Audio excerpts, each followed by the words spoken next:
Thank you for tuning in into the live show. You know what time it is. It is your boy Genesis. Yes, we are back for another episode. It is currently 3:44 p.m. and today's date is the 24th of December 2024. Christmas Eve, everybody. Yes, it is Christmas. Tomorrow is Christmas. How do you feel? Are you feeling blessed? Do you feel like you had a successful year? Are you fired up? Are you thankful? And do you feel blessed? Okay. Do you feel blessed? All right, ladies and gentlemen, welcome back to the live show. And we're going to have a good time. It might be a short one, but I am here. You're here. And we're going to have a good time. Okay.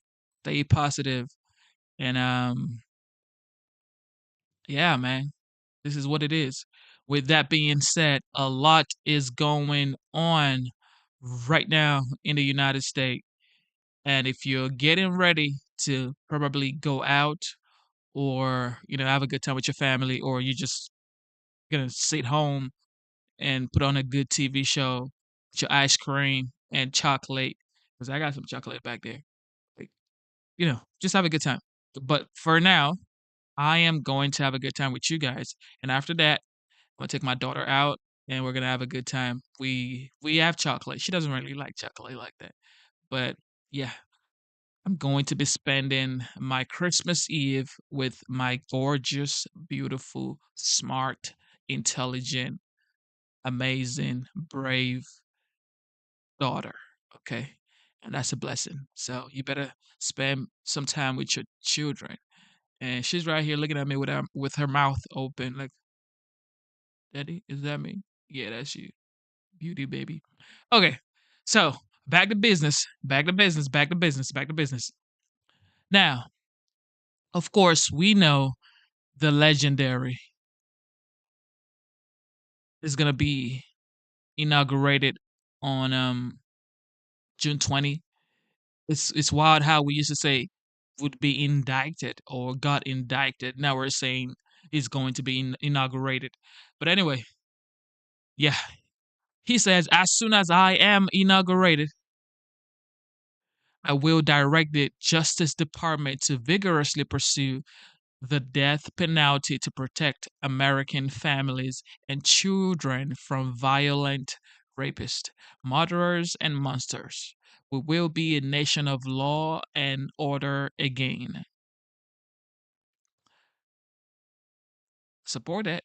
I ain't gonna cap. I support that because if you're raping kids, if you're being violent, um, you're murdering and being a monster, yeah, you deserve to get whatever you get. But let's listen, man. President-elect Donald Trump is now slamming President Biden's 11th hour commutations of nearly all federal death row inmates. Trump posting on Truth Social that once he's in the White House, he will, quote, direct the Justice Department to vigorously pursue the death penalty to protect American families and children from violent rapists. We will be a nation of law and order again.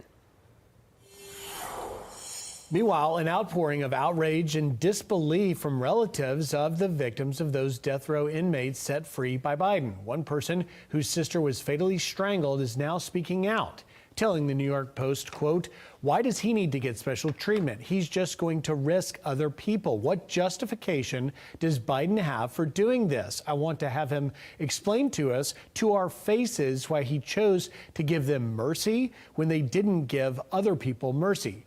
Karl Rove is former White House Deputy Chief of Staff and a Fox News contributor. Karl, the outrage is certainly understandable, and it's worth noting that before Jorge Avila Torres murdered Naval Officer Amanda Snell, he also raped and murdered an 8- and 9-year-old child, 2 girls. You see those girls here. Their names are Laura Hobbs and Crystal Tobias, next to Naval Officer Amanda Snell. Do you think, Karl, that Joe Biden knows the names Laura Hobbs and Crystal Tobias and even knew this?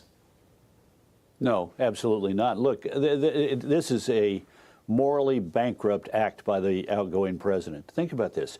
He takes all but 3 of the people who were on death row for federal crimes involving murder, and all but 3 and says, I'm going to commute your sentences, but I'm going to allow the death penalty to be applied in these 3 other high-profile cases where we might know the names of the victims because they include things such as the guy who bombed the Boston Marathon.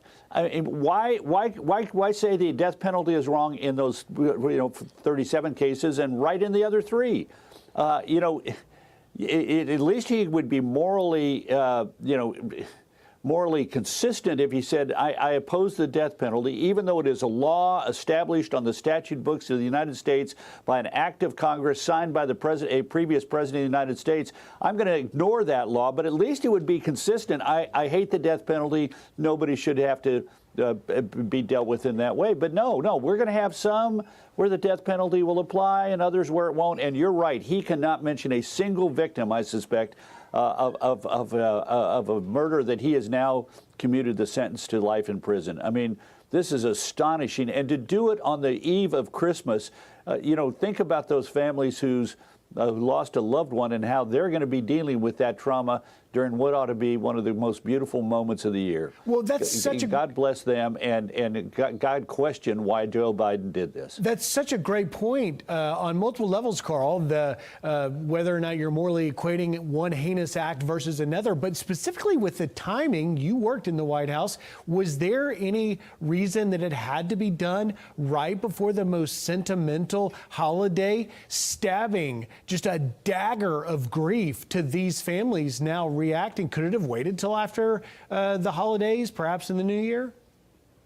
Sure, he could have. But look, let's go back to the essential nature of this, which is Joe Biden has made a decision that he was so offensive in his language. He said, I believe in a fair legal system. Well, these men and women were fairly tried and held in a court of law by a jury of their peers to have committed a heinous act and were judged accordingly and granted the death penalty. And he decides this is not a case where, while they were sitting in prison, they did something incredible. They saved the life of a fellow inmate, or they found God and entered a religious order, or, no, they did. There's no attempt to say, well, these people deserve to have their sentence commuted because of things that they've done since the time that they were found guilty. It is a simple act that they were found guilty of a crime so heinous that they were given the death penalty that has drawn the mercy of Joe Biden. Of course, except for the 3 that, for some reason, he's not granting a commutation of their death sentence. This is unbelievably callous and stupid, in my opinion. Well, and certainly some have suggested that those 3 exceptions. What do you guys think, though? What do you guys think about all of this going on? Do you think it should commute their death sentence? Look, a lot of people don't support, the death penalty. I happen to be one of those people. However, it's like when you're raping children, like, Jesus, relax. You're going to have to take whatever comes.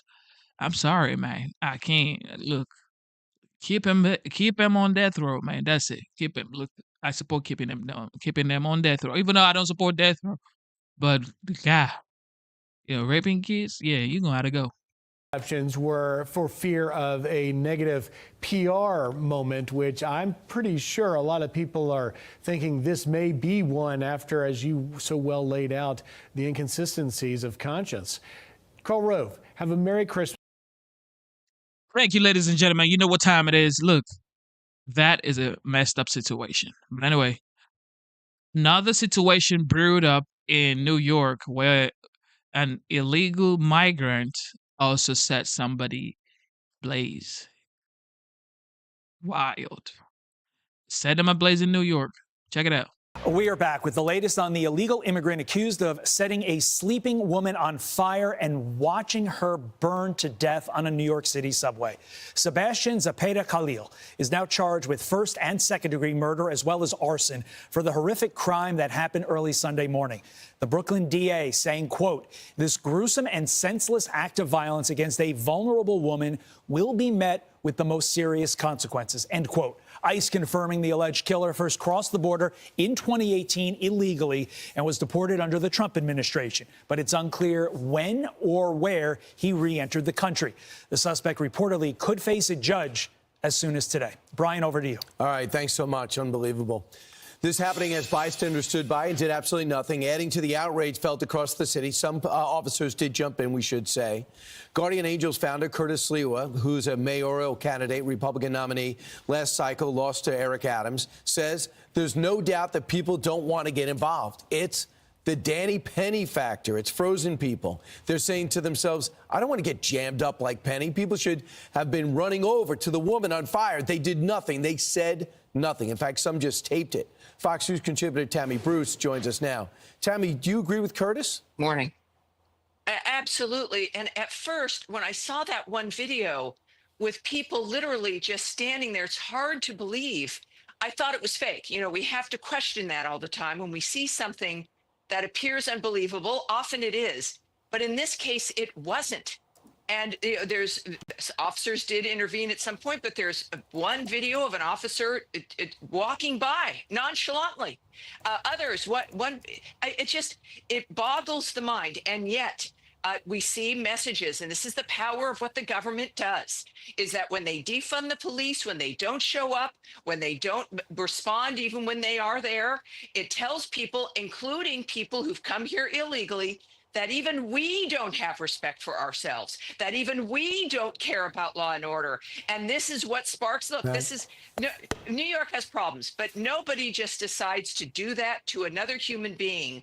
And so this is the kind of person who's wandering around this country. Fortunately, it's not the majority of them.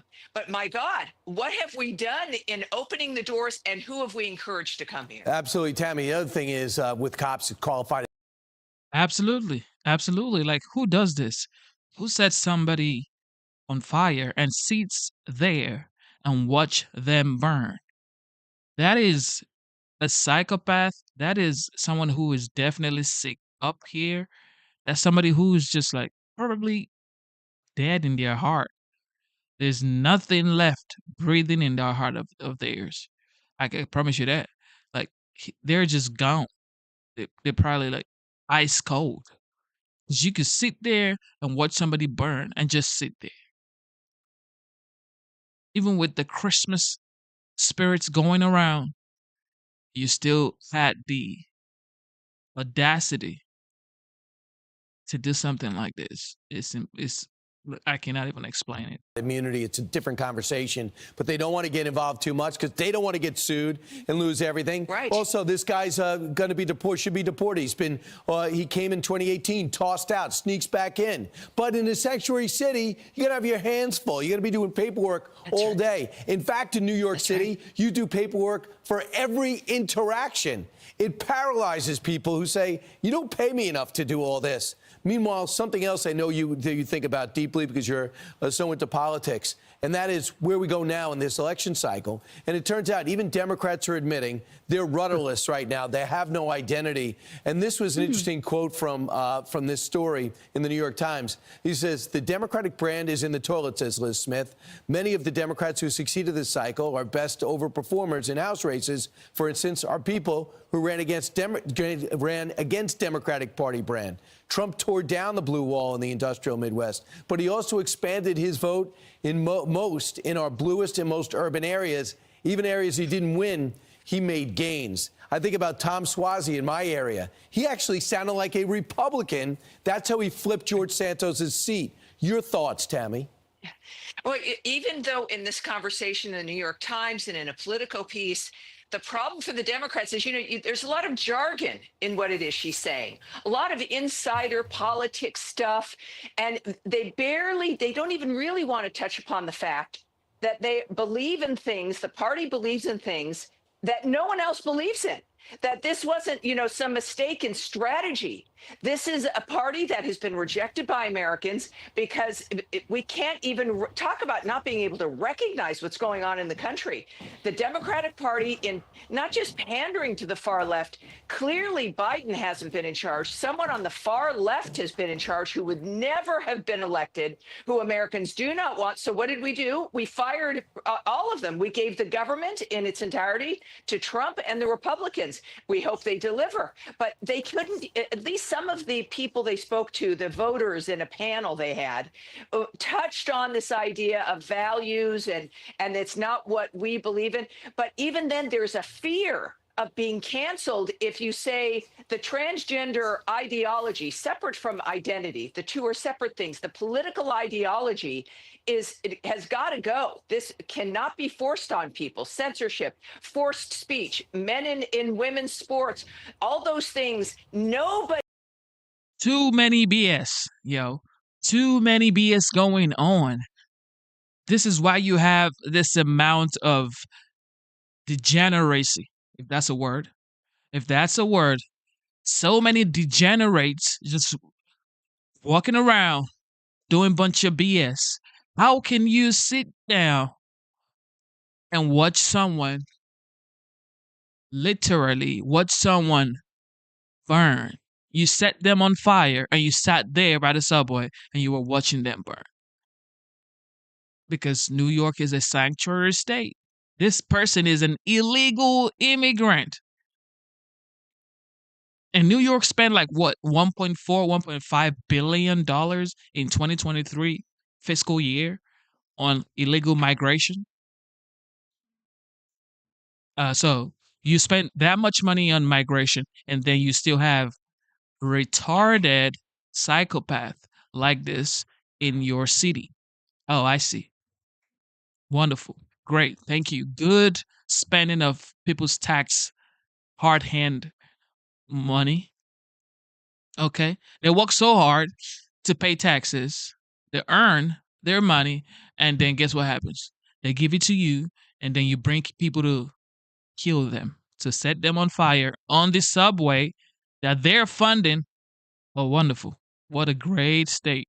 Everybody wants, including Democrats, and the Democrats and the left have had, and this is their mistake, made it a dangerous thing to speak up. So what did they get? They got fired, and they still can't figure it out. They think it's still all Trump. That's why they're going to have a problem for the next 4 years, and this is a chance for the Republicans to deliver. Yeah. That can never come. Look, there would never be. As I said this. Look. The future belongs to Republicans and independents. If you're a Republican and you're an independent thinker, you will have a very bright future as long as you position yourself and you're very articulate with your beliefs. Okay? You communicate properly and show the people that, look, I believe in this and that. I don't believe in men and women's sport. I don't believe in illegal migration. I don't believe in this. I don't believe in that. Because this is why. This is just the whole reason why the Democratic Party is going in shambles. They're definitely going in shambles. I projected that in 2028 and 2032, they may probably get Congress or Senate or whatever, but they would not get the executive position, which is the commander-in-chief, the president of the United States. I don't think that the Democrat Party will be winning the presidential election in the next 48 years. I don't think so. It's very interesting because if you go up to a Democrat now and say about the trans issue, you think women should be playing with men's sports or the trans issue, they'll say it rarely happens. I go, you guys still don't get it. What do you mean it rarely happens? You don't get it. Exactly. Right. Exactly. Tammy, They've got to face it. But thanks for answering the. Yeah, man, they got to face it. They got to face it. They need new, fresh blood. Someone like Fetterman, okay, great. He's a moderate. He has common sense, okay? I don't know about AOC, though. Yeah, I don't know about AOC. So as Christian traditions begin across the world, Syrian church leaders are advising Christians to scale back Christmas celebrations this year, despite assurances from new Islamic leaders that they're going to be protected. U.S. Ambassador to Israel nominee and former Arkansas Governor Mike Huckabee joins us now. Ambassador, you're about to spend, Governor, you're about to spend the next 4 years of your life right in this tumultuous region. If you were a Christian in Syria, from how well you do know this region now, how would you be approaching this Christmas? With a great deal of caution. We don't know really what this new regime is going to do. We know their history, and it's not a good one. They say many wonderful things about how they're going to change and how they have changed, but we've heard all that before. Let's hope it's true. Let's hope they've really decided they're going to be civilized people and not agents of al-Qaeda. But the people who live there have to be concerned that this may be like a song from The Who. Meet the new boss, same as the old boss. One thing is pretty clear: the new boss does not have good relations with the Russians or the Iranians, which is great news. We have an opportunity to kick them out of that area and stop the weapons flow as a land bridge right through that country. Israel has not stopped trying to take out the weaponry of Syria during this transition. What's their objective, as you understand it? Well, they understand very clearly that they have to eradicate the forces that would do the kind of things that they did on October the 7th and that have rained down rockets and missiles on top of their civilian population. These aren't just military actions. These are the actions of an evil, corrupt, and disgusting group of terrorists. These aren't people from forming a government. These are people who would murder the most innocent among the population and do it intentionally. This isn't collateral damage. This is intentional damage. There's a big difference. And we also have to never forget that where this comes from is from the Iranian regime.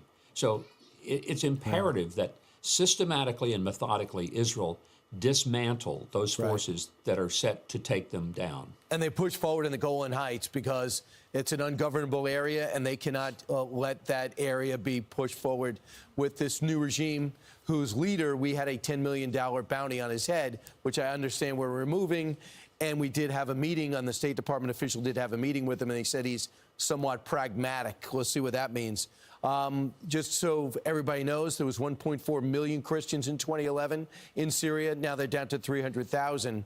I don't have to tell you, as a pastor, that Christmas and Hanukkah fall on the same time this year. It's very rare. The spiritual significance of that for Christians and Jews celebrating this holiday at the same time. I think it's a wonderful opportunity. In fact, in Little Rock, I'm going to be lighting the first candle of Hanukkah on Christmas evening. I'm very honored to be able to do that. Obviously, my family and I will be celebrating Christmas mostly today and, of course, tomorrow, but also celebrating with my Jewish friends the incredible holiday of Hanukkah. And it's going to be a delightful experience, especially in light of where, God willing, and the U.S. Senate confirming, I'll be headed to the middle of the Jewish state sometime in early 2025. Governor, we've had our hopes up before, but there's a sense with Hamas suffering such devastating losses and with Gaza in tatters that they might be ready to save themselves and give up the hostages. Your source, even though you're not there yet, your sources are impeccable. Your thought about how much hope people should have today? I think they should have far more hope than they've had for the most of the 400 plus days that this has gone on, way too long. For the first time, when President Trump made the comment, and he said if those hostages aren't released by the time he's inaugurated on January 20th, Hamas will have hell to pay. And I think they understand he means business. As I've said several times, we're trading Barney Fife with one bullet in his pocket for Wyatt Earp. And I think Hamas understands. A new sheriff is coming to town, and he means business, and they better let those hostages go. And it's way past time. 7 of them are Americans, Brian. This is what's so frightening and sad.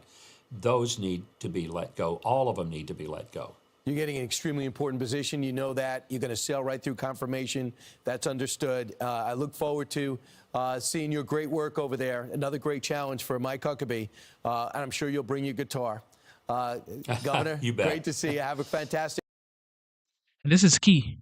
During the RNC, the legendary 45th, now the 47th said, if by the time he wins the election and by the time he's getting inaugurated and those hostages have not been released, there would be hell to pay for Hamas.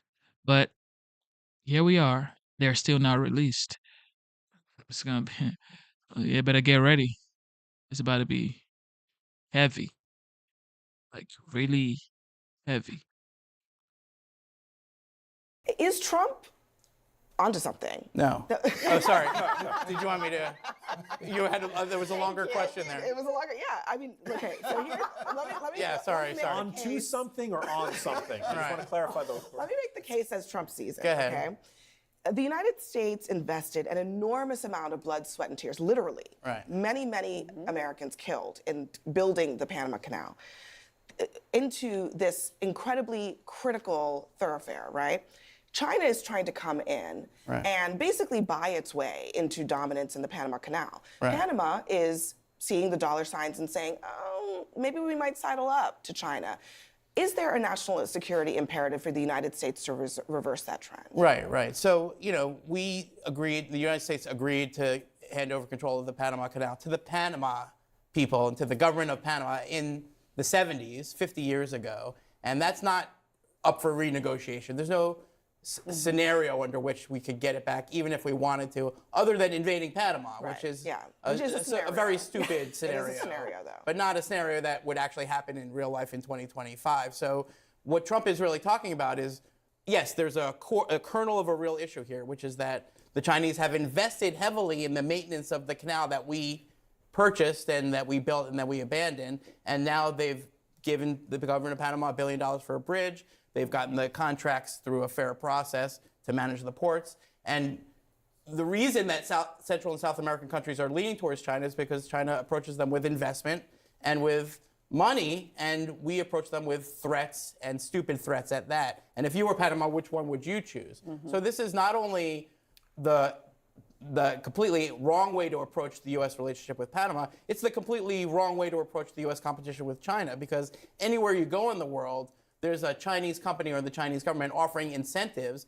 And if Donald Trump is going to go around offering threats and, threats that are not credible at that, of course these countries are going to go towards China. That's exactly what happened. Xi Jinping went right back to the government of Panama and said, we're with you. We stand with the sovereignty of Panama. And they're actually on the right side of the issue. We're on the wrong side of the issue. And that's really, again, a really unforced error. I really did not have threats against Panama and Greenland on Right. Is this a priority, by the way? Is there nothing else going on in the world? Well, he says, Trump says, as he announces his ambassador to Greenland, for the purposes of national security and freedom throughout the world, the United States of America feels that the ownership and control of Greenland is an absolute necessity.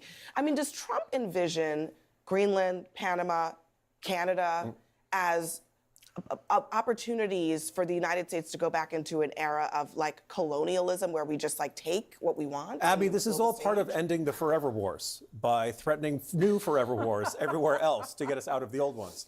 On the issue of Panama, they used to be allies. To think that these are Americans. Okay, these are not Canadians, or these folks up here are Americans. And American men, okay, American men. And this guy right here, this is an American man, the guy that was talking before this other guy. This is an American man that probably his ancestors built Panama Canal. And you're saying that China approaches them with incentives, with billions of dollars, with business ideas or business incentive or whatever. Who cares, bro? Okay. Americans died building the Panama Canal.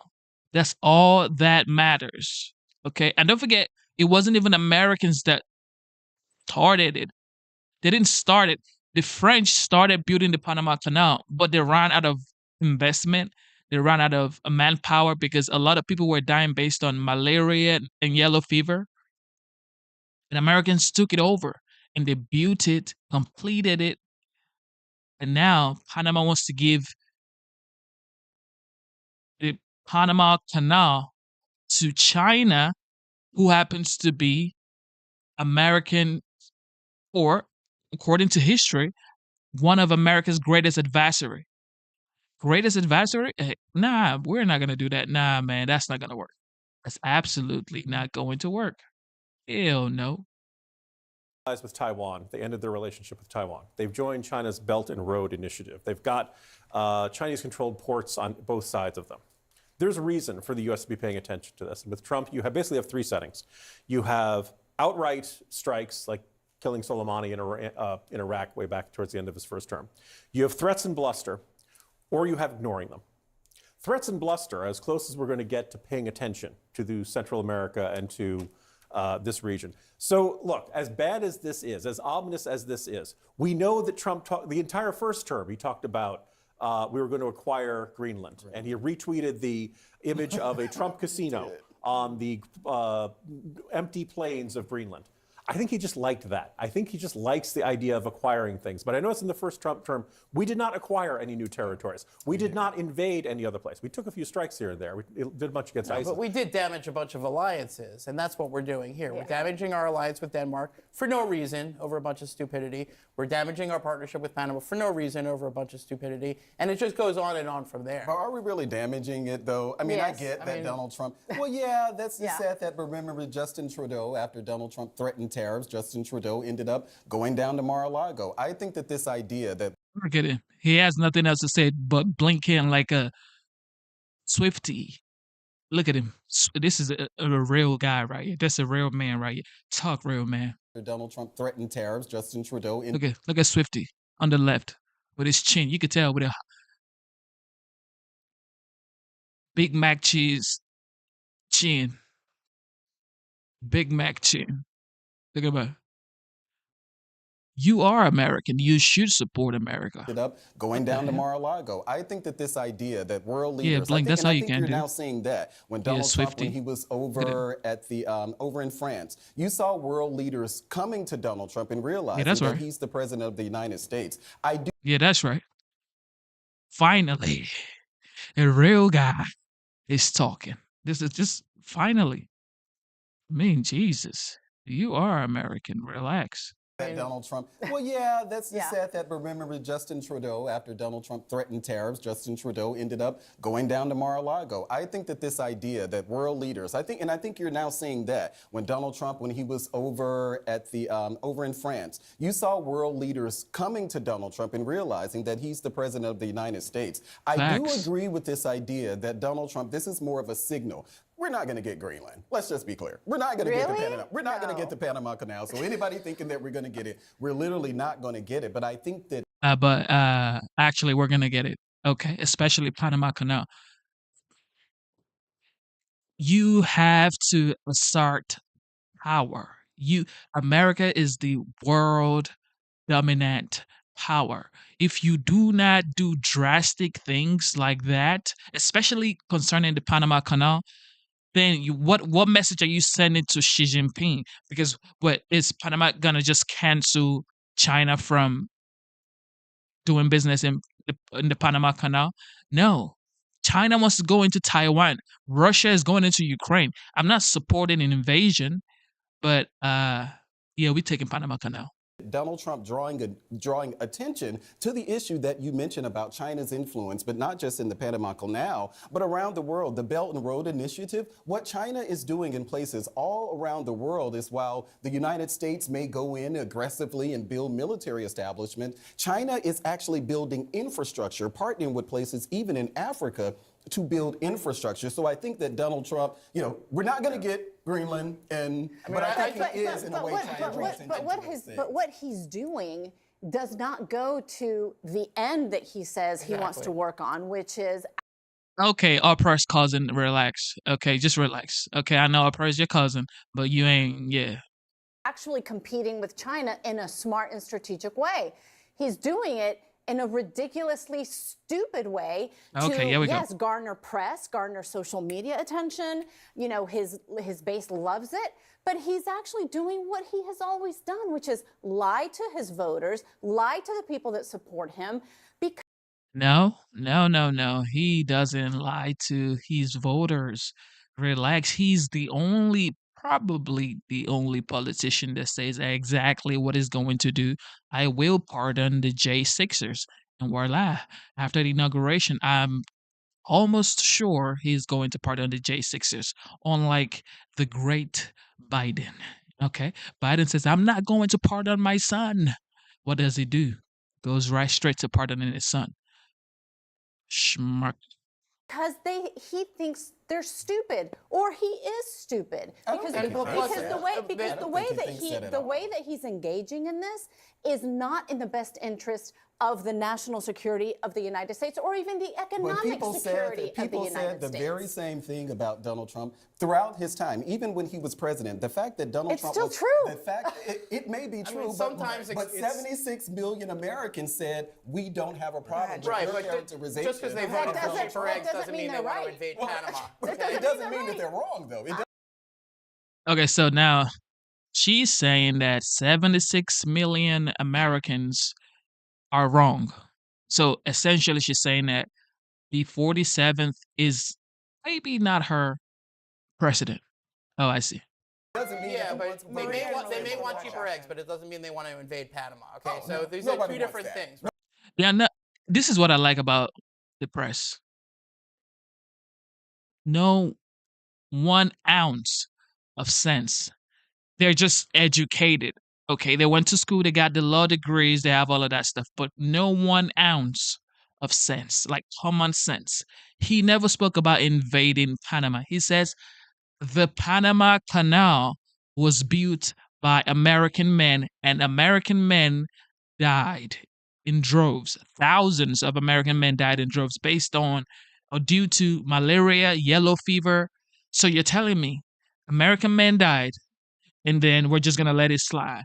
Oh, I see. Oh, now we're not letting nothing slide. And tell Swifty over there to go to a Taylor Swift concert and eat some mac and cheese or some burger or some cheese pizza and give him some sweet tea and let him go somewhere else, because let the man act. These are the type of men that will tell you it's okay for a man to be in women's sport.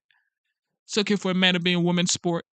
Yeah, we taking Panama Canal back. Nobody signed up. So let's not say the American people voted for it. And think about That's exactly right. Think about what happened in the first One term. at a time, please. We can't all hear you at the same time. Sorry. Think about what happened in the first term. He threatened a bunch of countries. Sometimes the extortion works, right? Sometimes countries paid up to the threats. That doesn't mean it's a good thing to do. That doesn't mean it's the right thing to do. It's like if Tony Soprano ran a country. Oh, nice canal that you got there. It'd be a shame if something happened to you. So now it's comparing Tony Soprano to Trump. Yeah, look, Trump. This is the background. Trump was a real estate developer in New York. Like, nobody should forget that. This is who this man is. This man is or was a real estate developer in New York. This is essentially Trump can pass for a gangster. Okay, yeah, like most people don't know, but to be a developer in New York, yeah, you better know you're one of the toughest men in New York.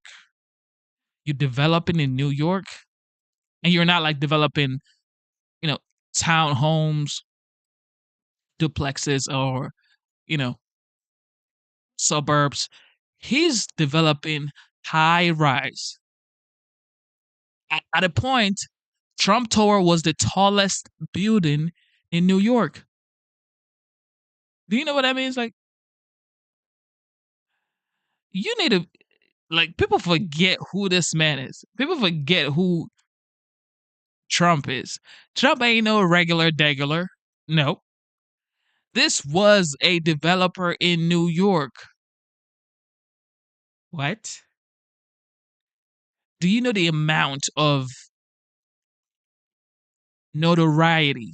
Do you know the amount of fear you must put in people's heart? This is just facts, okay? In case everybody want to live in bubble land or la la land. Do you know the amount of fear you must put in your opponent's mind or heart before you become someone like Trump in New York to be a developer?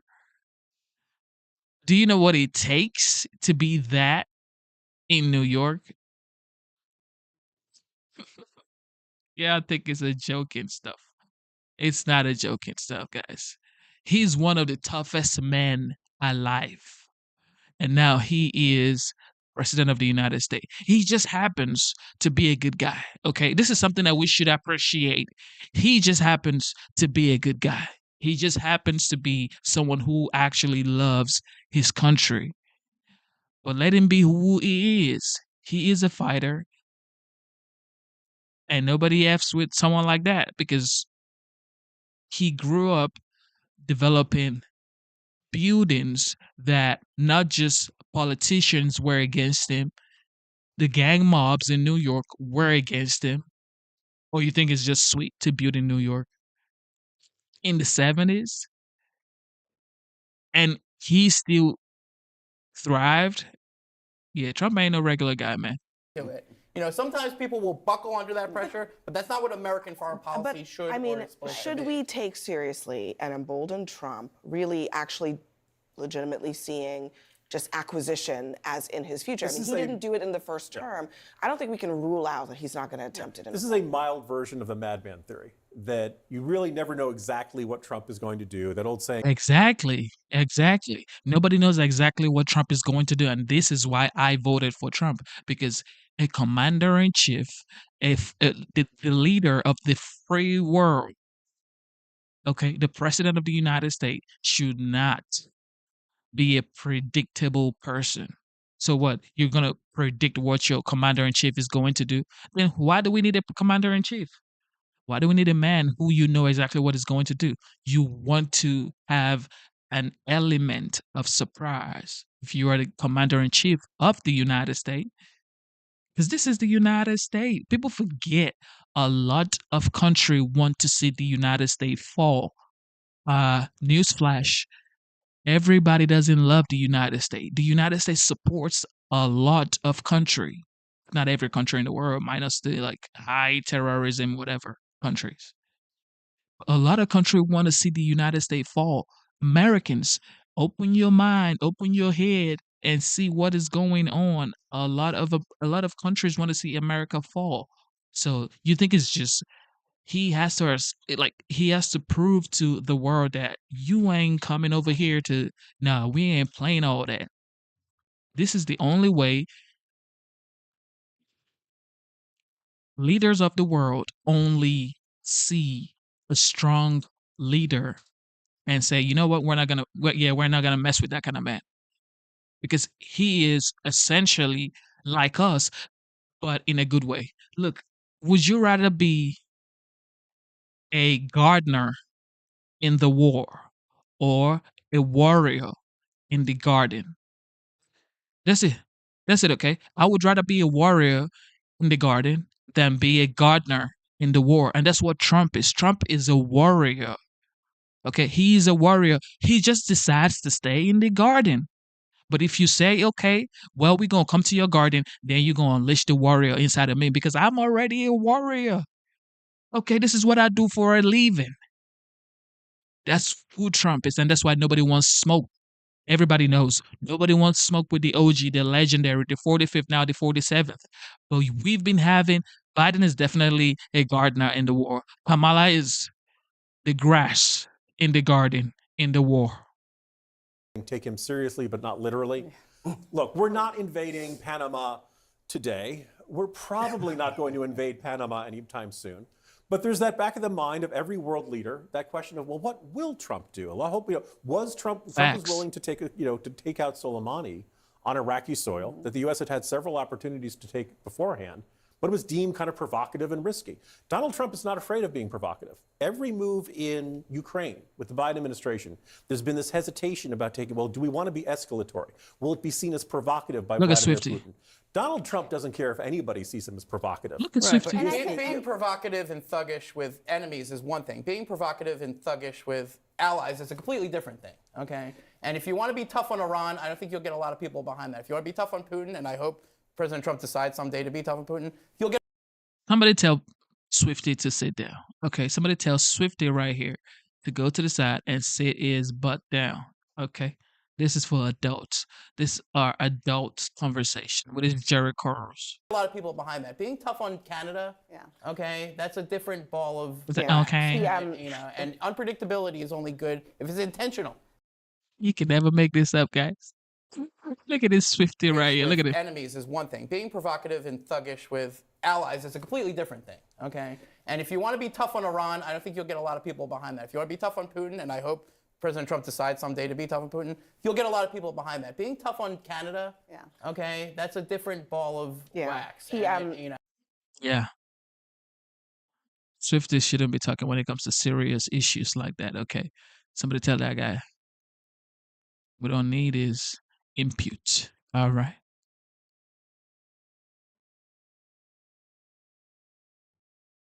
It's going bonkers in New York right now. The illegal migrant arrested for setting a woman on fire, then watching her burn to death on a New York City subway was previously deported. An ICE spokesperson telling Fox News the suspect is, quote, an unlawfully present Guatemalan citizen who entered the United States without admission by an immigration official. Enforcement and removal operations removed him from the U.S. to Guatemala, June 7th, 2018. Jonathan Fays, a former DHS Deputy Assistant Secretary, the former Director of ICE, and a former federal prosecutor. He joins me now. Jonathan, great to see you. Sorry under these horrific circumstances. And I want to add one more thing to this. Guardian Angels founder Curtis Lewa thinks the Daniel Penny case was the reason bystanders on that train did not help. We're going to read the quote right now. If we could scroll up a little, guys. There we go. Quote, there's no doubt that people don't want to get involved. It's the Daniel Penny factor. It's frozen people. They're saying to themselves, I don't want to get jammed up like Penny. So, Jonathan, doesn't it seem like we have the worst of both worlds here? An entirely preventable crime because the suspect should not have been in the country in the first place. And now a city where people are too scared to be good Samaritans because they don't want to have happen to them what happened to Daniel Penny. I think you're exactly right. You have bad policies coming together and collide to make the lives worse for the citizens of New York, particularly that victim. But I think it is really interesting that he says the Penny effect. It reminds me of, what people were calling the Ferguson effect several years ago, where police just basically aren't going to want to do their jobs if they're always going to be accused of misconduct and wrongfully in many and often most cases. And it is so sad when you see that because, one, no one tried to help her when she was burning. I saw that article in the New York Post, I think, yesterday. But also, maybe it could have been prevented, and no one's going to stand in the way because even though Daniel Penny was acquitted, he still had to go through the rigmarole of a trial, the expense, the stress of not knowing if he's going to prison. So it really is just absolutely horrific. And then you go back to the fact that this was preventable. Too sad. We know the Biden administration, after this person was deported during the Trump administration, they didn't. You guys need to understand this. Like, this is the United States. This is happening. This is happening in the United States. Okay? This right here is in the United States, in New York. This is New York. Okay? People around the world, when they think about the United States, what they see in their mind is New York. Because everybody wants to come to New York. And this is what is happening right now.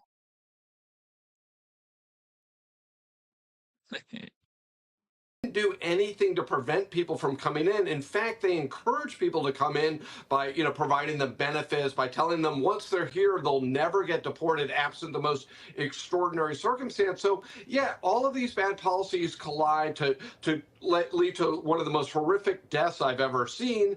Plus, it makes the lives of everybody in New York and everyone in the country worse off because we know sanctuary cities, which is another one I think we're getting to, but those aren't just limited to the people in those cities. Like we know with Lincoln Riley, New York sanctuary cities policy led to her death. So all of these bad policies harm everyone, not just the victims, which makes them even more and more disgraceful than, just limited to a precise incident. We don't just lose our humanity by happenstance.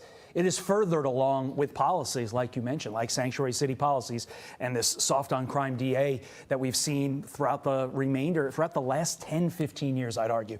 We mentioned sanctuary cities, conservative watchdog America First Legal putting sanctuary cities on notice by sending advisory letters to 249 officials across our country. The letter reads, quote, we have identified your jurisdiction as a sanctuary jurisdiction that is violating federal laws.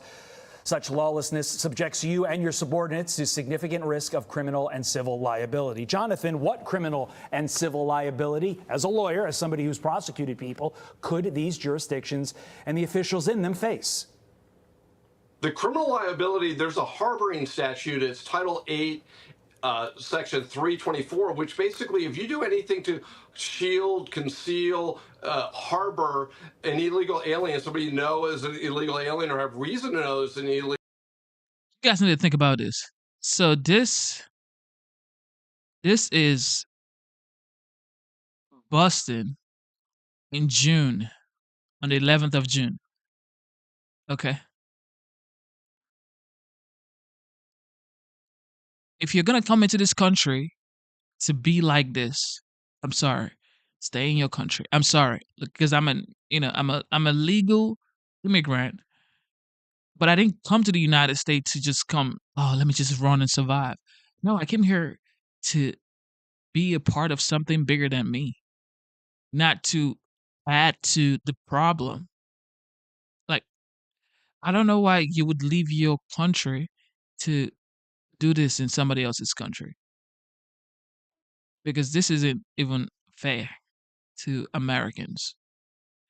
Because that's what I'm thinking in my mind. Like, if I'm gonna be a part of the greatest country in the world, I might as well be an asset to the United States. I might as well add to the goodness of America. If I'm gonna come here to the United States, I don't want to be part of the bad ones. I want to be part of the good ones. I want to be the one that, adds to the goodness of the United States. I don't want to be from another country, want to be a part of this great country, then I tarnish the image of immigration. No, it should be okay. I moved here from another country, but now I'm a doctor and I'm saving lives. That's what you look. That's what it should be, because that's why you came to the United States. It shouldn't be that you came here and then you're killing people. Why didn't you just stay in your country and kill people? Huh? I would like to know. Why do people leave their home and come here and start being disastrous? That's not going to work. If you're from another country and you come to the United States, it is your duty, it's a duty, an obligation to be responsible and learn the law, and also focus on being an asset to the United States. Be responsible, get a job. It's just common sense, bro. Conceal, harbor Yes, sir. an illegal alien, somebody you know is an illegal alien or have reason to know is an illegal alien in this country, you could be guilty of harboring, which is a federal felony with a maximum penalty of 10 years. So you have that statute, and the way the federal government could approach this, these communities that the leaders are directing people beneath them in sheriff's office and stuff to essentially violate, to harbor, to hide illegal aliens, they could be targets of these investigations. And all what the federal government could do in terms of the investigation is they could subpoena all of these people that work in the jails, work in the communities, subpoenas their communications, the records of these jails to find out who's illegal in the jail, when they're getting out, things like that. And what will make it particularly difficult for these communities will be, or these sanctuary cities will be, it will be extremely expensive to fight this, and they don't want to go to federal prison solely to keep illegal alien criminals in the country, which is what they're doing. They're not, they try to portray this as, hey, we're trying to keep illegal aliens, people from being deported from schools or hospitals, but what they're doing in actuality is people in jails convicted of crimes or charged with serious crimes, like the one in Massachusetts you just referenced. That was a sanctuary city. They released a sex offender because they wouldn't cooperate with ICE. This is either going to stop or they're going to be criminally liable. They could also be civilly liable for things that these criminals commit once they've been released in violation of these ICE detainers. So I think they're really going to face some hard choices coming up at the beginning of the year, and I think most of them are going to yield, and the ones that don't are going to wish they did. Finally, President Biden sparing dozens of federal death row inmates, including child murderers like Jorge Torres, who you, Jonathan, prosecuted. Let's go over his bio, if you will. He was given the death penalty after he sexually assaulted and stabbed two girls, one 8-year-old, one 9-year-old, to death in 2005. Then 4 years later, he strangled a 20-year-old naval officer. Is Jose Avila Torres someone who should be given the gift of a commutation this Christmas, Jonathan? No, absolutely not. And this is so disgraceful to the Biden administration. And I just want to say the names of these victims. Laura Hobbs was 8 years old. Crystal Tobias was 9 years old when they were murdered on Mother's Day, stabbed to death. Laura Hobbs was sexually assaulted, stabbed in both eyes over 30 times in total. Amanda Snell was serving our country, was sexually assaulted and strangled while she slept in her barracks in Fort Myer in Arlington, Virginia. Torres also attacked 3 women in Arlington, raped one of them, strangled her, and left her for dead in the woods. She happened to survive.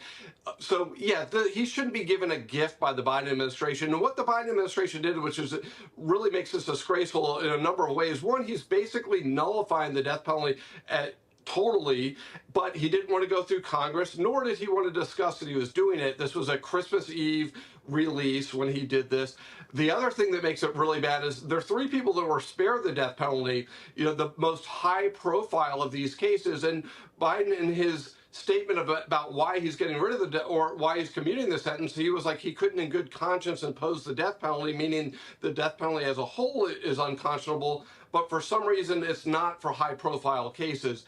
And the final point I want to make, I would like to know, and I hope somebody will ask the White House, did they notify any of the victims that they were going to commute the sentence of the killers of their children and their loved ones right on Christmas Eve, or did they just have to find out about it in the news yesterday? The whole thing just stinks. It's such horrible. Cynical politics, the way he did it. It shows lack of compassion for the victim, which we've seen over and over this administration. They put criminals ahead of victims, criminals ahead of cops. It's one of the most disgraceful things and done in the most embarrassing way. If he wants to do it, he should have put a bill in front of Congress saying, we want to eliminate the federal death penalty. But he didn't do that, didn't have the courage, if these are even his convictions or whoever. Of course. This is straight up Biden. Most people say he's been a liar, and I support that, because if you say you're not going to pardon your son and then go right ahead and pardon your son, then of course you are a liar. An illegal immigrant now under arrest and charged with murder in New York City. Police say the suspect set a woman on fire on the subway in Brooklyn and watched her burn. Her horrifying death was caught on video. The Brooklyn district attorney prosecuting the case said this gruesome and senseless act of violence against a vulnerable woman will be met with the most serious consequences. Fox confirmed that the 33-year-old suspect entered the country illegally in Arizona back in June of 2018. Just days later, he was removed from the country, deported, and returned to Guatemala. It's unclear when he re-entered the United States. No one knows. Former acting Homeland Security Secretary Chad Wolf says it speaks to a larger problem. He obviously came back in as a gotaway, and there's been over 2.5 million gotaways under the last 4 years because Border Patrol agents aren't out there on the line patrolling the border. Instead, they're in Border Patrol facilities facilitating and processing illegal aliens. The New York Post cover with this headline, up in flames. It also calls out New York Governor Kathy Hochul. On Sunday, the same day that the crime was committed, some 8 hours later, she took a victory lap, boasting about lower subway crime rates. New York Democratic Congresswoman Richie Torres posted, has there ever been a more tone-deaf governor in the history of New York? And incoming border czar Tom Homan with this. She has a green light law. ICE and CBP can't even work with local law enforcement. So Governor Hochul, shame on you. There's nothing you can say that's going to make this right in New York. Congresswoman Claudia Tenney of New York with us now. Congresswoman, thank you for joining us. So much about this case is just outrageous.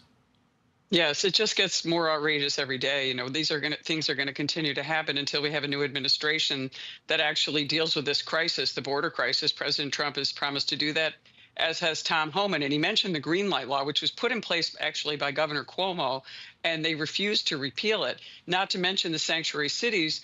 And this Guatemalan, who was an illegal immigrant with a criminal record, who was deported, was found at the Days Inn Hotel on 36th Street just last year. So he's been here, you know, getting food and shelter and all the accommodations, probably a cell phone, access to health care, and he probably would have been given some kind of tuition assistance as an illegal immigrant based on New York's laws. So Kathy Hochul is doing nothing about this. And by the way, she recently did a victory lap saying how safe it is to ride on New York City subways. Now, who would you rather have? Would you rather have this guy running around setting, innocent women on fire, or a former Marine, Daniel Penny, who was saving people, seeing a violent person and protecting lives. And thankfully, he was, found innocent by a jury of his peers. But this is the crisis that we face in New York. And it's not just New York City. It's all over New York because these laws apply all over New York. It is a sanctuary. Thank you for tuning into the live show. You know what time it is. It is your boy Genesis. Okay, look. It is Christmas Eve. Merry Christmas to every one of you guys. I hope you have a wonderful Christmas Eve and a Christmas tomorrow. I hope you spend quality time with your family. You know, hot chocolate, cookies, and just have a good time, okay? Snack. Have a wonderful, wonderful time with your family. I'm sorry I have to bring you this news. It's sort of kind of like tragedy, but this is what is going on in the United States. Okay. I still want you to enjoy your Christmas though. Okay. I want you to enjoy your Christmas with your family. Spend time with your loved ones because there's nothing like family. Merry Christmas, everybody. And let's get back to what's going on in the United States. State, as Tom Homan said, the green light law prohibits police officers and different law enforcement agencies from working together. The exact opposite of what the 9/11 Commission, a bipartisan commission, recommended after 9/11 to prevent any type of terrorist act or these types of acts coming in. So when you have people here illegally and you allow them to be gotaways and have no vetting, this is sadly what the American people get, and it's really tragic. Congresswoman, to the point you made a moment ago about Daniel Penny, we noted, and it has been noted on several of our programs, that there were a number of people who just kind of stood by and watched what was happening. Do you think that's potentially a Penny effect? That people, after what happened to him, don't want to get involved? Well, it certainly has a chilling effect. I don't know if that's a little bit of New York City or people don't feel confident enough to help themselves. But that's why we have to have dangerous people out of the way. That's the major role of government, is to keep us safe in our streets and our subways as we have a free society. And that's why we have police. And that's why, this is all of the fallout from the defund police movement started by AOC and others. This is what you get. You get unsafe streets, unsafe cities. And demoralizing the police and making people think they're the enemy and relying on good Samaritans like Daniel Penny is not the answer. And that's not the solution. Look, I think that this is definitely, as you say, having a chilling effect. Right. All right. Back to the issue of sanctuary cities. A conservative legal group is putting sanctuaries on notice ahead of an expected mass deportation by the incoming Trump administration. America First Legal says it has notified nearly 250 officials in jurisdictions which limit or forbid local law enforcement cooperation with ICE agents. Some New York leaders are among those 250. One of the So for people just tuning in and don't know what's going on, this was a very tragic situation that happened in New York, I think yesterday morning or 2 days ago. An illegal migrant who now they've realized or found out due to some investigation that he's from, I think, Guatemala. And Guatemala, this guy set a woman ablaze on the subway in New York. She was sleeping at the time, and he lit up her blanket or something she used in covering herself. Because if you've been to New York, you know the subway is cold. And of course, it is winter. Okay. So he lit her blanket up, and he left the train. And when she woke up, she realized she was on fire. It was already too late, and she's trying to find her way out of the subway or whatever. Definitely in agony. And this guy sat down and watched her burn. That's what is happening right now. Organization senior vice president tells Fox News the left-wing politicians who create and run them and those who support them put our citizens at risk, undermine our Constitution, and dangerously erode the rule of law. It's one thing for a conservative watchdog organization to put folks on notice, but Tom Homan, the incoming border czar who's got authority here, says if anybody stands in the way of ICE removal process when it comes to criminal illegal aliens, he's going to prosecute those people. I think that's an excellent idea. Not to mention, we should be defunding these cities that are perpetuating sanctuary city laws. Sanctuary city laws are defiance of law. That is not upholding the rule of law. We can't have municipalities and even some college campuses actually engaging in undermining and flaunting our laws. That's how you have a society. That's what our Constitution is based on, is upholding the rule of law and making sure that those things are enforced. Tom Homan is going to enforce that. These jurisdictions and these people who are attempting to obstruct the deportation of people who are here illegally should be held accountable, and they should be prosecuted. And then there's this issue, Congresswoman, a lot of outrage over President Biden's last-minute move to spare federal death row inmates after record commutations granted just this month. 37 out of 40 people who are on death row. But Progressive Squad member Ayanna Pressley is singing the president's praises. Listen to this. State-sanctioned murder is not justice. And today, what President Biden did demonstrated moral leadership, compassionate leadership, informed by his own faith, and a position that he's held for a very long time. So wherever you fall on the issue of the death penalty, one thing is for sure, is that whether or not people think it's fair or unfair, it has not been applied fairly. It has had a disparate impact on low-income people, Black people, and other marginalized persons. Critics are pointing to the victims of some of these inmates. One killed 12-year-old Lexis Roberts in Louisiana in 2010. Another took the lives of 8-year-old Laura Hobbs and 9-year-old Crystal Tobias near Chicago in 2005. That same person later strangled 20-year-old naval officer Amanda Snell. I spoke with former prosecutor Senator Eric Schmidt yesterday on The Focus. Listen to what he said. I can only imagine the grief and the shock that these families are experiencing as they get ready for the holidays, remembering the loved ones that were lost and now having to deal with this sort of insult to injury. The outrage is real. It's justified. Joe Biden, on his way out, is again cementing his status as one of our worst presidents. Biden did not commute sentences for 3 killers, one who murdered Jewish congregants at a synagogue, another who killed African-American worshipers at a church in Charleston, and the Boston Marathon bomber.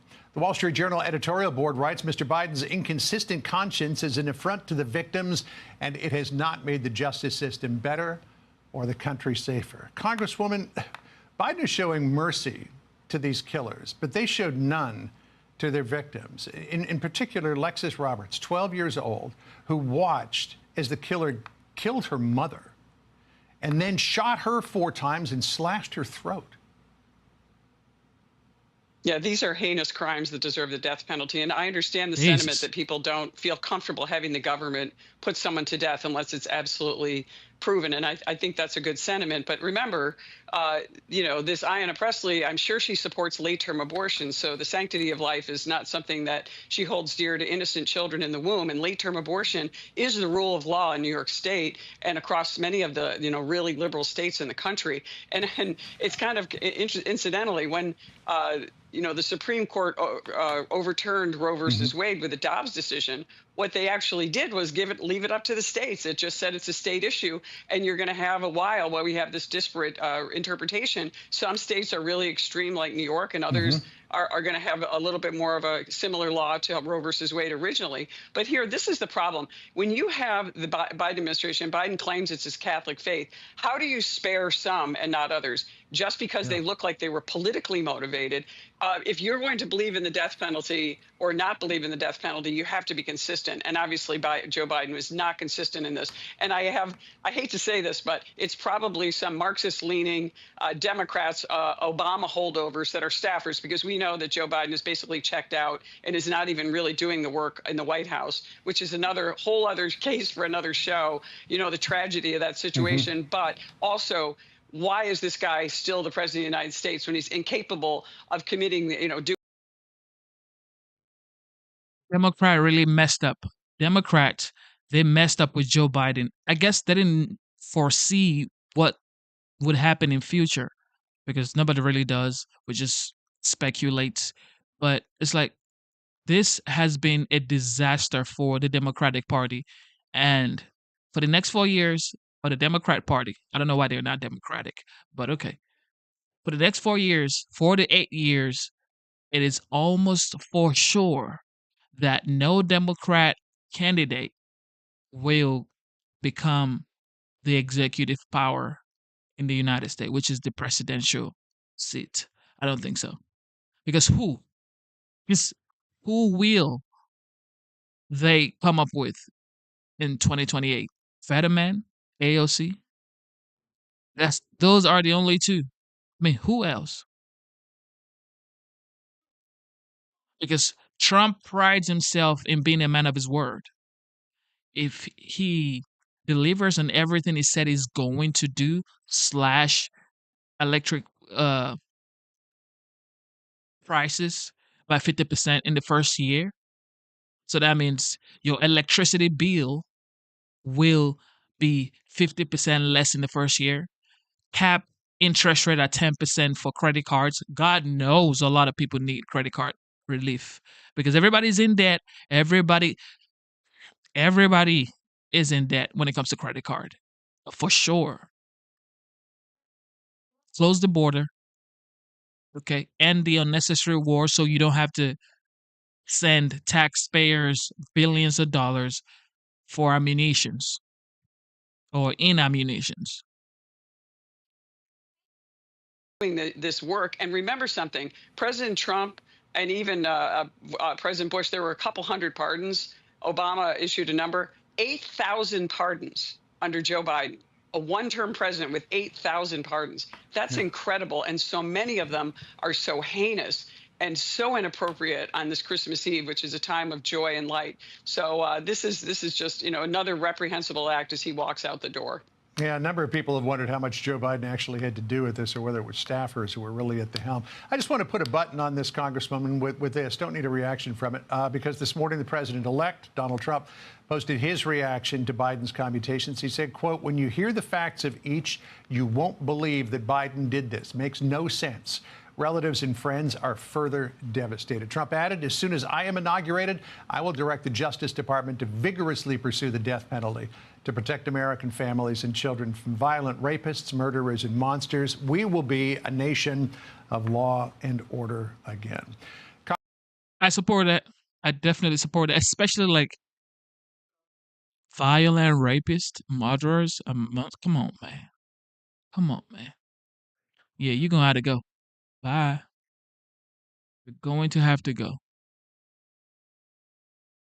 I do want to get to another big story here at the top of the hour that we have been covering over the past couple weeks, as the man accused of gunning down the head of United Healthcare in Midtown Manhattan pleaded not guilty to nearly a dozen state charges. Luigi Mangione appeared. There you have it. Luigi Mangione has now pleaded not guilty. Everybody, don't forget, Luigi Mangione was only a suspect. He was a suspect in the CEO murder. The United Healthcare CEO guy, Luigi Mangione, the suspect they had, he was only a suspect. He wasn't already known to be the guy. Okay, so now he's saying, I am not guilty. Luigi Mangione, bro. This boy has fans. This man literally has fans, bro. Briefly Monday in a New York courtroom on state charges in the fatal shooting of CEO Brian Thompson. The state charges do include murder as an act of terrorism.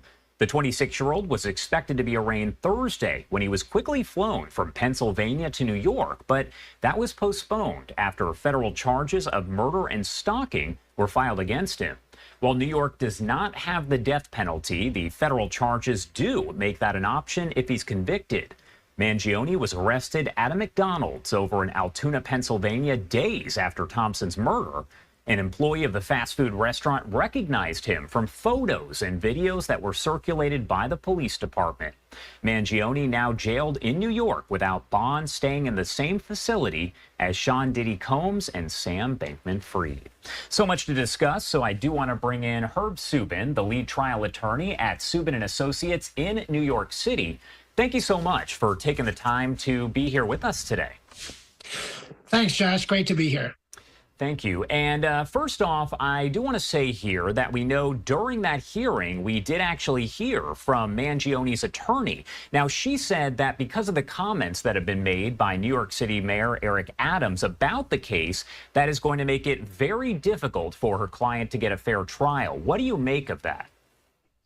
So she's right. I mean, he's gotten so much publicity, and what you're hoping for when you're picking a jury is that you're going to get people that have an open mind and haven't prejudged the case.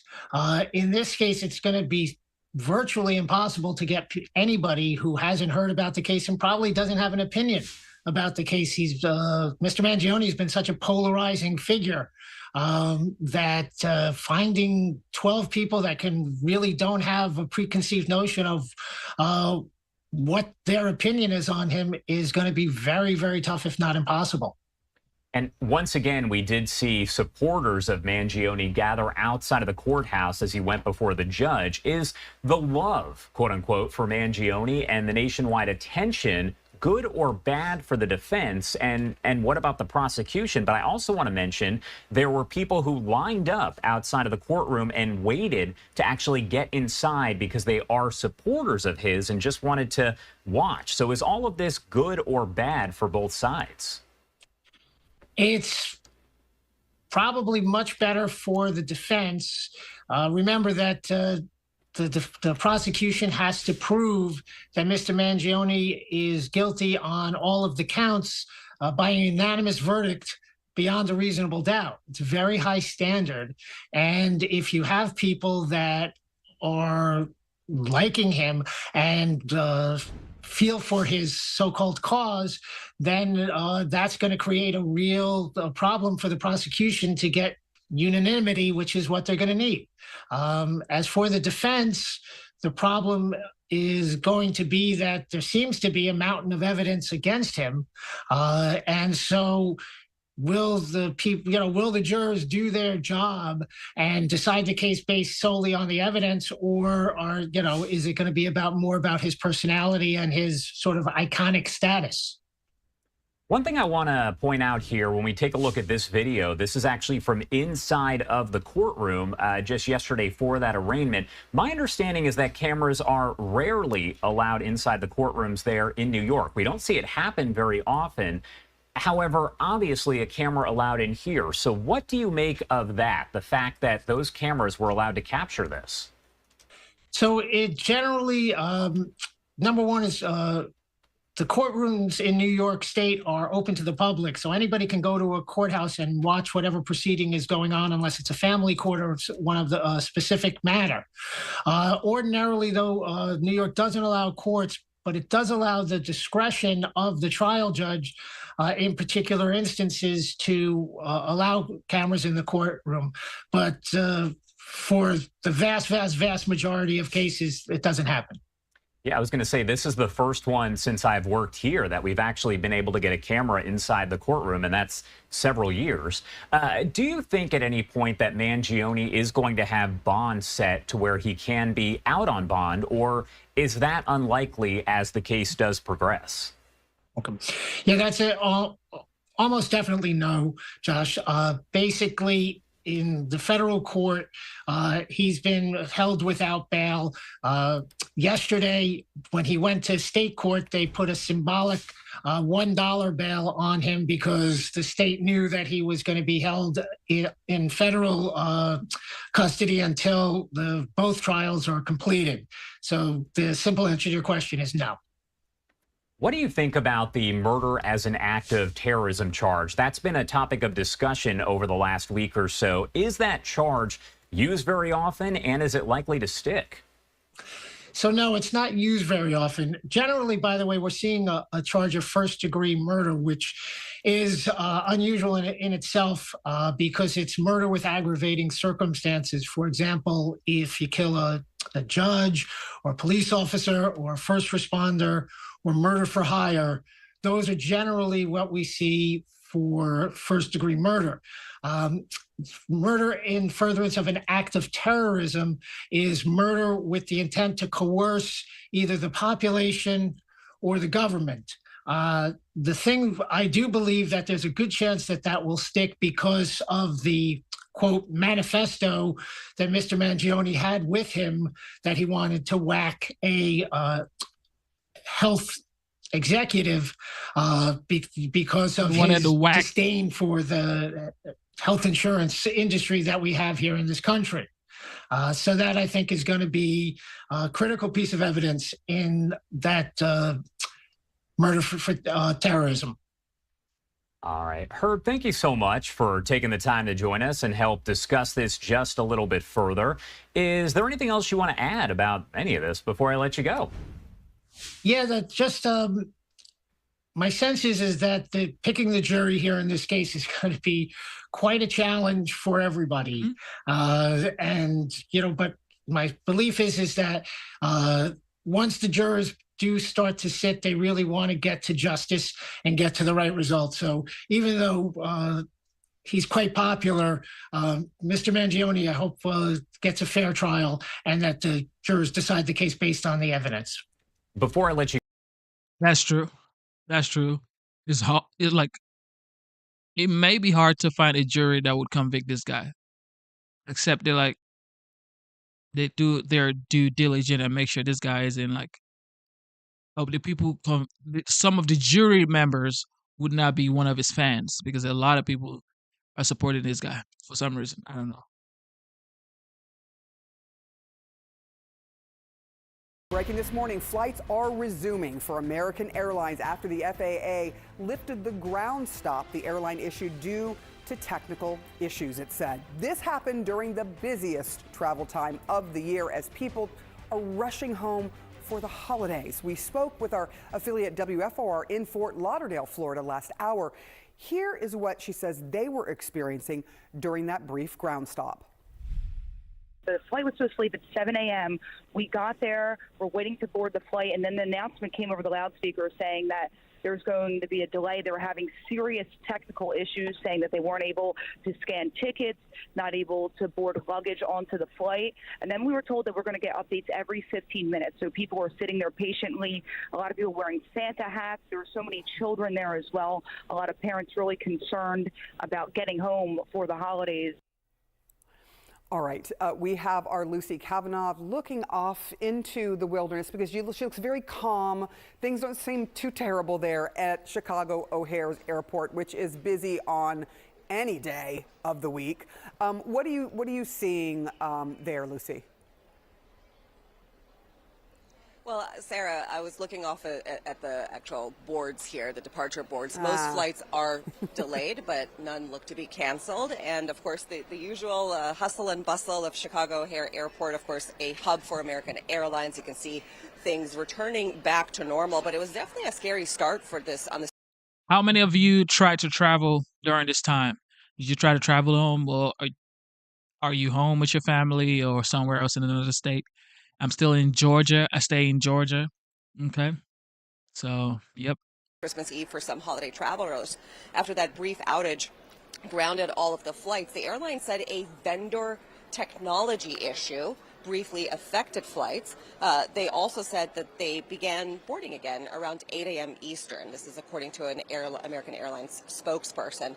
Now, a lot of folks learning about this outage on social media when they saw reports that some flights were returning back to their gates and delays were about 90 minutes. But a lot of folks, like I said, learning about this online. Take a listen, including to two passengers that we spoke to. We saw it first on our phones, and then we saw on Instagram, like a news report, that said all planes grounded for American in the U.S. So we were like, what's going on?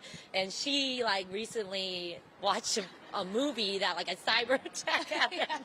So she thought it was crazy. She's like, Christmas Eve crisis. So they're getting to Grandma in Vegas. A lot of folks are getting to their destinations on, again, one of the busiest travel days of the year. I think one aviation analytics firm estimated that American was going to have 3,300 domestic flights today. So thankfully this ground stop, this travel delay has been averted. AAA reports 119 million people will be traveling 50 miles or more from home, which is more than the previous high set in 2019. Joining us right now is travel expert and managing editor of The Points Guy, Clint Henderson. It's great to see you. Thanks for jumping on. A ground stop for a major airline like American, even short-lived. How far are you seeing, or could the ripple effects go in terms of the disruption even after they've renewed service, Clint? Yeah, well, just to give you one example, I've been tracking a flight leaving JFK going to San Francisco. That flight's now delayed 3 hours, so it does have a ripple effect. The good news is it seems to have been resolved fairly quickly, so hopefully there won't be any kind of cascading issues. American Airlines said they are sorry for the inconvenience to passengers, but the good news is, like most fallout we've seen from these incidents lately, it's being resolved fairly quickly, and it hasn't had the domino effect that we saw back in 2022, for example. Yeah, I think everyone's still, I feel like they're hurt from that example, but things have been resolved. A little traumatized from that one for sure. That was so wild. More broadly, Clint, looking at the numbers, the busiest day that ever in airports was, I believe it was the Sunday after Thanksgiving. TSA screened more than 3 million people then. TSA also saying 10 of the busiest travel days on record have happened in just the past 6 months. What are you expecting for Christmas and New Year's, and what should travelers be preparing for? So more of the same. And, this is why I recommend, especially during the holidays, that you get to the airport a little earlier than normal. I'm the 3 hours early kind of guy. But, airports now have so many amenities, lounges, restaurants, shopping, that I don't mind spending a little time at the airport. And of course, I have all those clear and TSA pre-check, but there's even some free screening things you can do, like getting a place in line at Orlando Airport and things like that. So definitely check into that stuff. But overall, the airlines are handling things better. We've only really seen one major meltdown this year. That was CrowdStrike, and that was an IT failure. So fingers crossed that we're on the upswing. I think the airports have the staff they need now. So that's a relief. I have personally gone a 180 on this. I used to be screaming at the last minute, jumping on the plane at the last second, loving to see if I could kind of beat the buzzer. And I'm now the 3 hours early person. I'd rather not have the stress, and I'd rather sit and drink several more cups of coffee before taking off. So I have taken your advice for sure. Let's look back at this past year in travel. As I mentioned, it's just been a huge year for travel. What were the biggest travel trends that you saw in 2024? So people are traveling farther to more exotic destinations, and they're going for longer. We've done some polling. We've been tracking the trends very carefully, obviously. Average length of vacation instead of 4.5 days is now 5.5 days. So I think what you're seeing happen is a lot of people are extending trips because of work from home policies. So whereas they maybe could only get away for the weekend before, they're now extending those trips by a day on either side. So that's a big trend that I expect we'll see continue. And also just the popularity of travel. I think social media has really impacted that. I think people see their friends' selfies in front of the Eiffel Tower or in Tokyo, and they want to copy that trip. So I think you're seeing a lot of excitement around travel. And really this dates back to the pandemic when people were stuck at home. I think a lot of people decided that what they wanted to do was to travel more. And so what are your predictions for 2025? Because I find it interesting because it's such a huge year for travel, but also this was the year of inflation. And this was one of the years of inflation and people struggling to pay for their groceries. And so you kind of have this combination of factors, and I'm wondering what you think it all means for the year to come. Yeah, I think that's one area that folks they don't care how much it costs. We haven't seen a lot of price resistance from consumers. I will say over the last 5 years, airfares have actually come down slightly overall. And I regularly see deal alerts. So there is deals to be had out there and people are taking advantage of those, but people are just not as price sensitive as they used to be when it comes to travel. I think that's the one area people are willing to splurge on right now. The other interesting thing that's happening is the strong US dollar is certainly helping for international travel in places like Tokyo, in places like Europe.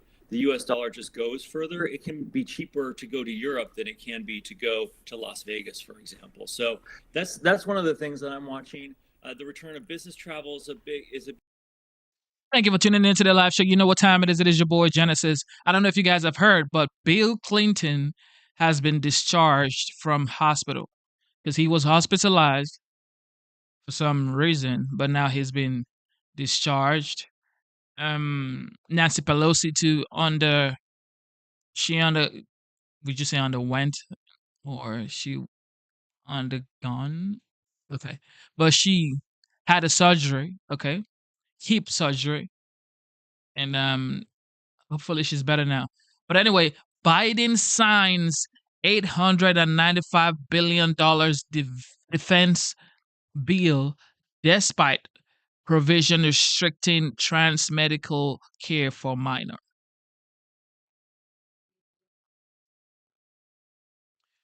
Shout out to Biden. Shout out to Biden, yo. Anyway, ladies and gentlemen, thank you for tuning into the live show. You know what time it is. It is your boy Genesis. I will be signing out right now. It is Christmas Eve. Instead of looking for perfection, seek for consistency. Never give up on yourself. Never give up on your dreams. Never give up on God. Believe in yourself, believe in your dreams, and believe in God. Have a wonderful Christmas Eve. I will be back here after having a good time with my daughter. And yeah, it's going to be fun. And we're going to make memories as usual. Family is key. Hold your family close. At least, like the least you could do is hold your kids close. Okay, things happen, but hold your hold your kids close. Hold your children close.